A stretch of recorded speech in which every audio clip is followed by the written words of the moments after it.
یہ میرے رب کی رحمت ہے، پھر جب میرے رب کا وعدہ آئے گا تو وہ اسے زمین سے ملا دے گا۔ یہ وہی الفاظ ہیں جو ذوالقرنین نے اس دیوار کو دیکھ کر کہے تھے جس کے پیچھے ایک پوری قوم قید کر دی گئی تھی۔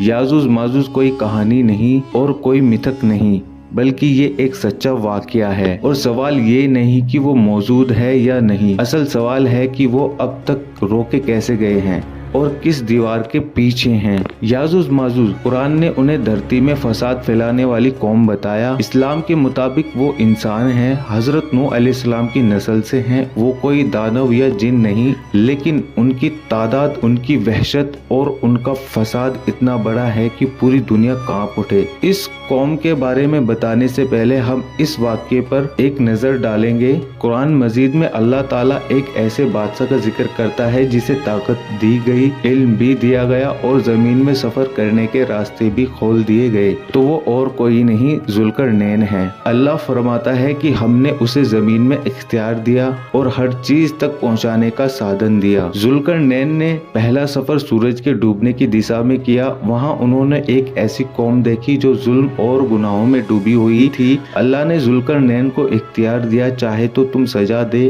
چاہے تو رحمت سے پیش آئے۔ ذوالقرنین نے کہا جو ظلم کرے گا ہم اسے سزا دیں گے، اور جو ایمان لائے گا، نیک عمل کرے گا، اس کے لیے بھلائی ہے۔ پھر ذوالقرنین نے سفر کیا سورج کے اگنے کی دشا میں۔ وہاں انہوں نے ایک ایسی قوم دیکھی جن کے پاس نہ گھر تھے، نہ چھت اور نہ ہی کوئی بچاؤ۔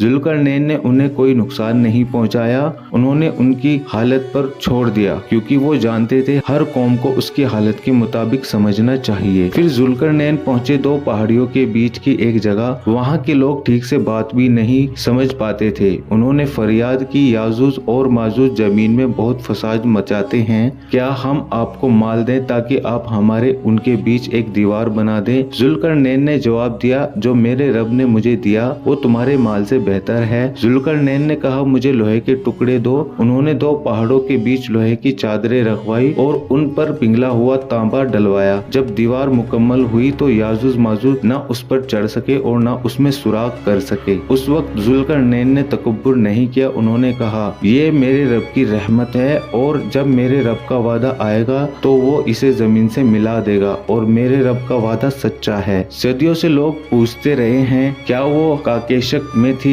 کیا مدھیہ ایشیا میں، کیا چین کی دیوار ہے، مگر سچائی ہے آج تک کسی کو وہ دیوار نہیں ملی جو قرآن کے پورے بیان سے میل کھاتی ہو۔ اور یہیں سے شروعات ہوتی ہے ایک گہرے سوال کی۔ کئی اسلامک علماء فکر رکھتے ہیں اور کہتے ہیں یہ دیوار بھوتک بھی ہو سکتی ہے اور آدھیاتمک بھی، ایک ایسی دیوار جو ہماری دنیا اور ان کے بیچ ہے لیکن ہماری نظروں سے اوجھل ہے۔ حدیثوں کے مطابق دجال آئے گا، عیسیٰ علیہ السلام اتریں گے اور پھر یاجوج ماجوج کو چھوڑا جائے گا۔ وہ نکلیں گے، پانی پیئیں گے، دھرتی اجاڑ دیں گے، انسان بے بس ہو جائے گا۔ لیکن سوال یہ ہے کیا آج کی دنیا اس دیوار کو کمزور نہیں کر رہی؟ جنگ، ظلم، لالچ اور نیتک پتن، کیا یہ سب اشارے نہیں ہیں؟ جب انسان ہار جائے گا تو اللہ دخل دے گا۔ ایک معمولی سی چیز، ایک بیماری اور یاجوج ماجوج ایک ساتھ ختم کر دیے جائیں گے۔ طاقت ان کی نہیں، فیصلہ اللہ کا ہوگا۔ اپنے اندر کے فساد کو روکیں، اپنے ایمان کی دیوار کو مضبوط کریں، اور اس دن سے پہلے سدھر جائے جب کوئی دیوار کام نہیں آئے گی۔ تو دوستو یہ واقعہ آپ کو کیسا لگا ہمیں کمنٹ میں ضرور بتائیں۔